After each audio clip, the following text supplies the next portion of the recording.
പിതാവിന്റെയും പുത്രന്റെയും പരിശുദ്ധാത്മാവിന്റെയും നാമത്തിൽ ആമേൻ. പ്രിയപ്പെട്ടവരെ, ഇന്ന് അമ്മേ, പരിശുദ്ധ അമ്മേ, അമ്മേ പരിശുദ്ധമ്മേ, ദൈവമാതാവേ, ദൈവമാതാവേ, കൃപാസനത്തിലൂടെ ഞങ്ങൾക്കും ഞങ്ങളുടെ ദേശത്തിനും അമ്മ മധ്യസ്ഥം തേടി തന്ന എല്ലാ അനുഗ്രഹങ്ങൾക്കും കൃപകൾക്കും ഞങ്ങളിപ്പോൾ ഹൃദയം നിറഞ്ഞ നന്ദി പറയുന്നു. അമ്മേ പരിശുദ്ധമ്മേ, ദൈവമാതാവേ, 2004 ഡിസംബർ 7-ാം തീയതി ഉച്ചകഴിഞ്ഞ് 2:30 കൃപാസനത്തിൽ സംഭവിച്ച അമ്മയുടെ പ്രത്യക്ഷപ്പെടലിനെ കുറിച്ച് തിരുസഭയ്ക്ക് സമർപ്പിച്ചിരിക്കുന്ന പഠനരേഖകളുടെ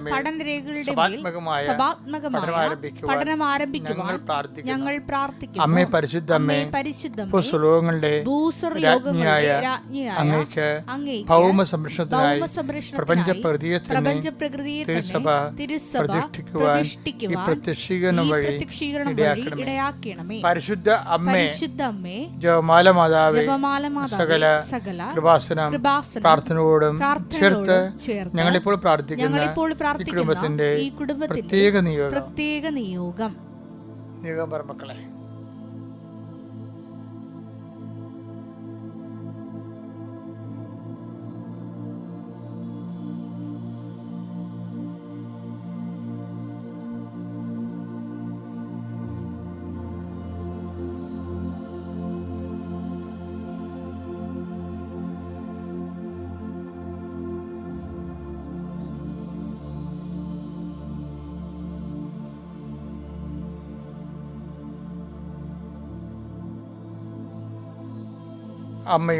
അമ്മയുടെ പ്രത്യക്ഷീകരണത്തിന്റെ അനുഗ്രഹവേളയിൽ ഞങ്ങൾക്ക് സാധിച്ചു തരുവാൻ കനിയണമേ. വിശ്വാസ പ്രമാണം. സർവശക്തനായ പിതാവും ആകാശത്തിന്റെയും ഭൂമിയുടെയും സൃഷ്ടാവുമായ ദൈവത്തിൽ ഞാൻ വിശ്വസിക്കുന്നു. അവിടുത്തെ ഏകപുത്രനും ഞങ്ങളുടെ കർത്താവുമായ ഈശോ മിശിഹായിലും ഞാൻ വിശ്വസിക്കുന്നു. ഈ പുത്രൻ പരിശുദ്ധാത്മാവിനാൽ ഗർഭസ്ഥനായി കന്യകാമറിയത്തിൽ നിന്ന് പിറന്ന് പൊന്തിയോസ് പീലാത്തോസിന്റെ കാലത്ത് പീഡകൾ സഹിച്ച് കുരിശിൽ തറയ്ക്കപ്പെട്ട് മരിച്ച് അടക്കപ്പെട്ട് പാതാളങ്ങളിൽ ഇറങ്ങി മരിച്ചവരുടെ ഇടയിൽ നിന്ന് 3-ാം നാൾ ഉയർത്ത് സ്വർഗത്തിലേക്ക് എഴുന്നള്ളി സർവശക്തിയുള്ള പിതാവായ ദൈവത്തിന്റെ വലതുഭാഗത്തിരിക്കുന്നു. അവിടെ നിന്ന് ജീവിക്കുന്നവരെയും മരിച്ചവരെയും വിധിക്കുവാൻ വരുമെന്നും ഞാൻ വിശ്വസിക്കുന്നു. പരിശുദ്ധാത്മാവിലും ഞാൻ വിശ്വസിക്കുന്നു. വിശുദ്ധ കത്തോലിക്കാ സഭയിലും പുണ്യവാന്മാരുടെ ഐക്യത്തിലും പാപങ്ങളുടെ മോചനത്തിലും ശരീരത്തിന്റെ ഉയർപ്പിലും നിത്യമായ ജീവിതത്തിലും ഞാൻ വിശ്വസിക്കുന്നു. ആമേൻ. സ്വർഗ്ഗസ്ഥനായ ഞങ്ങളുടെ പിതാവേ, അങ്ങയുടെ നാമം പൂജിതമാകണമേ. അങ്ങയുടെ രാജ്യം വരണമേ. അങ്ങയുടെ തിരുമനസ് സ്വർഗത്തിലെ പോലെ ഭൂമിയിലും ആകണമേ. അന്നു വേണ്ടുന്ന ആഹാരം ഇന്ന് ഞങ്ങൾക്ക് തരണമേ. ഞങ്ങളോട് തെറ്റ് ചെയ്യുന്നവരോട് ഞങ്ങൾ ക്ഷമിക്കുന്നത് പോലെ ഞങ്ങളുടെ തെറ്റുകൾ ഞങ്ങളോടും ക്ഷമിക്കണമേ. ഞങ്ങളെ പ്രലോഭനത്തിൽ ഉൾപ്പെടുത്തരുതേ, തിന്മയിൽ ഞങ്ങൾ രക്ഷിക്കണമേ. ആമേൻ. നന്മ നിറഞ്ഞ മറിയമേ, സ്വസ്തി. കർത്താവ് അങ്ങയുടെ കൂടെ സ്ത്രീകളിൽ അങ്ങ് അനുഗ്രഹിക്കപ്പെട്ടവളാകുന്നു. അങ്ങയുടെ ഉദരത്തിൻ ഫലമായി ഈശോ അനുഗ്രഹിക്കപ്പെട്ടവനാകുന്നു. പരിശുദ്ധ മറിയമേ, തമ്പുരാന്റെ അമ്മേ, പാപികളായ ഞങ്ങൾക്ക് വേണ്ടി ഇപ്പോഴും ഞങ്ങളുടെ മരണസമയത്തും തമ്പുരാനോട് അപേക്ഷിക്കണമേ. ആമേൻ. കർത്താവിന്റെ ഉന്നതമായ നാമത്തിന് സ്വസ്ഥം ചെയ്യുന്നു. കർത്താവിന്റെ വിശുദ്ധ പൗരോഹിത്യത്തെ മഹത്വപ്പെടുത്തണമേ. കർത്താവെ, സഭയിലുള്ള സാന്നിധ്യം പ്രകടമാക്കണമേ. 39 വർഷം ഞാൻ അർപ്പിച്ച കൃപാനയുടെ യോഗ്യതയാൽ കൃപാസന അൾത്താറെ ജീവനോടെ പ്രത്യക്ഷപ്പെട്ട പരിശുദ്ധ അമ്മയുടെ മാധ്യസ്ഥത്തിലെ ഞാൻ മക്കളെ ഈശ്വരനാമത്തെ ആശീർവദിക്കുന്നു. കർത്താവ്, കുടുംബത്തിന്റെ ഇന്നത്തെ കഴിച്ചിലിന് ആവശ്യമായ ദൈവ അനുഗ്രഹം ഈ പ്രാർത്ഥന വഴി ഈ കുടുംബത്തിന് അങ്ങ് നൽകണമെന്ന് പ്രാർത്ഥിക്കുന്നു. ഈ കുടുംബം ഇന്ന് കർത്താവെ, ഈ വ്യക്തി ആരാണോ ഇപ്പോഴേ എവിടെ വെച്ചാണോ ഈ പ്രാർത്ഥന കൂടുന്നത്, ആ വ്യക്തി, ആ ദൈവത്തിന്റെ മകള്, ദൈവത്തിന്റെ മകൻ, ഈ ദൈവത്തിന്റെ ഭവനം ഇന്ന് അനുഭവിക്കുന്ന പ്രത്യേക പ്രയാസം, ഇന്ന് ഭയപ്പെടുന്ന പ്രത്യേകമായ ഒരു വിഷയം, ആ വിഷയത്തിൽ ദൈവികമായ തീരുമാനം ഉണ്ടാകാൻ 39 വർഷം ഞാൻ അർപ്പിച്ച കുർബാന ഇപ്പോഴാ മക്കൾക്ക് ജീവിത പ്രശ്ന പരിഹാരത്തിനായി ഈശോനാമത്തിൽ കാഴ്ചവെക്കുന്നു. കഥ ഈ പ്രഭാതത്തിൽ ഞങ്ങൾ വിളിച്ചെഴുന്നേൽപ്പിച്ചവർ അങ്ങയുടെ തിരുസന്നിധി നിൽക്കുവാൻ ഇടയാക്കി നന്ദി പറയുന്നു. കുറെ വിഷയങ്ങൾ ചെയ്തു തീർക്കാനുള്ള ഒത്തിരിയേറെ മനുഷ്യരുണ്ട് ഈശോയെ. പല കാര്യങ്ങൾ പല ഇടങ്ങളിൽ പോയി ചെയ്യേണ്ടതുണ്ട്, ഉത്തരവാദിത്വം നിർവഹിക്കേണ്ടതുണ്ട്. ചിലരെ കുർബാനയും കഴിഞ്ഞ പിന്നെ യാത്രയാണ്. ചിലർക്ക് നോൻപ് കാലത്ത് പ്രാർത്ഥിക്കാൻ പോലും സമയമില്ലാത്ത വിധത്തിൽ അവർ കെട്ടപ്പെട്ടിരിക്കുകയാണ്. അങ്ങനെയുള്ളവർക്കെല്ലാം ഒരു അവകാശം കൊടുക്കണമേ. നോൻപുകാലത്തിൻ്റെ ചൈതന്യം അനുസരിച്ചുകൊണ്ട് വചനം വായിക്കുവാനും വചനങ്ങൾ കേൾക്കുവാനും അതനുസരിച്ച് ജീവിത വിശുദ്ധി പാലിക്കുവാനും ദൈവത്തിന് പക്ഷം ചേർക്കുവാനും കൂടെ നിർത്തുവാനും കർത്താവെ, നഷ്ടപ്പെട്ടു പോയ ആധ്യാത്മിക അനുഗ്രഹങ്ങളും നഷ്ടപ്പെട്ടു പോയ ദൈവത്തിൻ്റെ ചൈതന്യങ്ങൾ തിരികെ ആർജിക്കുവാൻ അവരുടെ മക്കളെ അനുഗ്രഹിക്കണമെന്ന് പ്രാർത്ഥിക്കുന്നു. പഠിക്കുന്ന കുഞ്ഞുങ്ങളെ പ്രത്യേകം ശ്രദ്ധിച്ച് പ്രാർത്ഥിക്കുന്നു. അവരുടെ പഠന വിഷയങ്ങൾ സെലക്റ്റീവ് ആകണമെന്ന് പ്രാർത്ഥിക്കുന്നു. അവർ പഠിക്കുന്നതെല്ലാം അടുത്ത ദിവസങ്ങൾ വന്ന് അവരെ അതിനെ അതിജീവിക്കുവാനുള്ള നല്ല മാർക്ക് വാങ്ങി പാസ്സാകാനുള്ള പ്രത്യേക സാഹചര്യം ഒരുക്കണമെന്ന് പ്രാർത്ഥിക്കുന്നു. പഠനത്തിന് വിഖ്യാതമായി നിൽക്കുന്ന കുടുംബ വഴക്കുകൾ, സാഹചര്യങ്ങൾ, മറ്റു തരത്തിലുള്ള വിഷമതകൾ, അതിനേക്കാൾ ഉപരി കുടുംബത്തിൻ്റെ പല വിഷയങ്ങൾ, കമ്പനി ചെയ്യുന്നവരുണ്ട്, ബൈ പ്രൊഫഷണലായിട്ടുള്ള ജോലികൾ ചെയ്യുന്നവരുണ്ട്, ഡോക്ടർമാരുണ്ട്, അങ്ങനെയുള്ളവർ എല്ലാവരെയും അവരുടെ പ്രൊഫഷണൽ മേഖലകളിൽ ചെയ്യുന്നവരുണ്ട്, ഏജൻസികളുണ്ട്, അങ്ങനെയുള്ള എല്ലാവരെയും സമർപ്പിച്ച് പ്രാർത്ഥിക്കുന്നു. കർത്താവിൻ്റെ വലിയ കരുണ അവരേക്ക് ആവശ്യിക്കട്ടെ. കൂട്ടുകൂടി കളക്റ്റീവായിട്ട് ചെയ്യുന്ന ബിസിനസ്സുകളുണ്ട്, അതിൽ പടരപ്പിണക്കങ്ങളിലുണ്ട് കൊണ്ട് പലപ്പോഴും അവരെ കൂട്ടവസാനിപ്പിച്ചിട്ട് പിരിഞ്ഞിട്ട് ഒരാളുടെ തലയിൽ എല്ലാ കടങ്ങളും വരുന്നവരുണ്ട്. കടം വീട്ടി അത് ഏറ്റെടുക്കേണ്ട ആവശ്യങ്ങൾ വരുന്നവരുണ്ട്, അതിന് സമ്മർദ്ദങ്ങളുണ്ട്. ഇങ്ങനെ പലതരത്തിൽ മനസ്സ് പിരിമുറുക്കം കൊള്ളുന്നവരുണ്ട്. ഈശോയെ, അവരെല്ലാം നീ സന്ധിക്കണം പ്രാർത്ഥിക്കുന്നു. വീട് നഷ്ടപ്പെടാൻ പോകുന്നവരുണ്ട്, വീട് സ്ഥലം ഒരുമിച്ച് നഷ്ടപ്പെടുന്നവരുണ്ട്. കർത്താവ് അത് വിൽക്കാൻ വേണ്ടി പരിശ്രമിക്കുന്നവരുണ്ട്. ഇങ്ങനെ വ്യത്യസ്തങ്ങളായ വിഷമതകളിൽ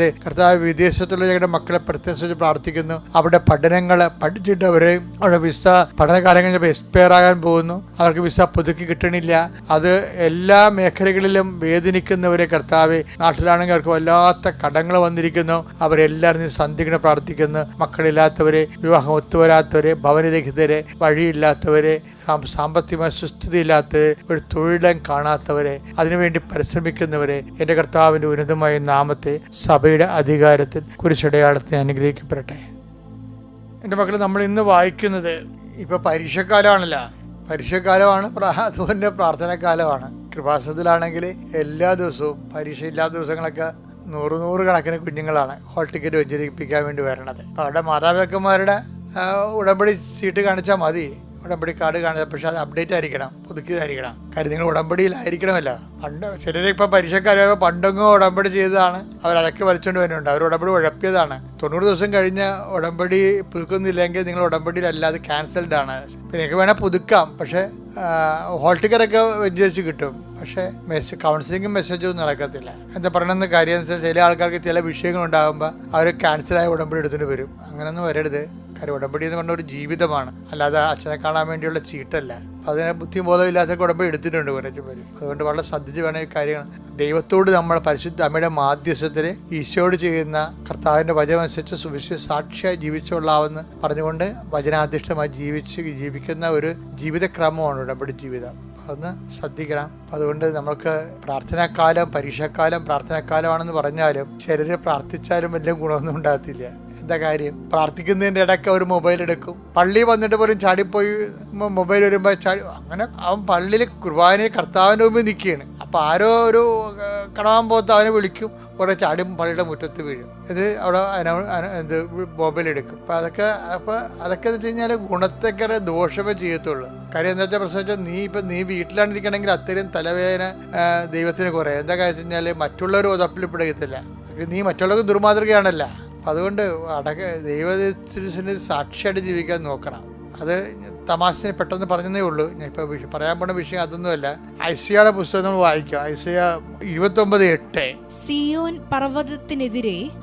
പർവ്വതത്തിനെതിരെ യുദ്ധം ചെയ്യുന്ന ശത്രു സമൂഹം ഭക്ഷിക്കുന്നതായി സ്വപ്നം കണ്ടിട്ട് ഉണരുമ്പോൾ വിശക്കുന്നവനെ പോലെയും കുടിക്കുന്നതായി സ്വപ്നം കണ്ടിട്ട് വരണ്ട തൊണ്ടയുമായി ഉണരുന്നവനെ പോലെയും ആകും.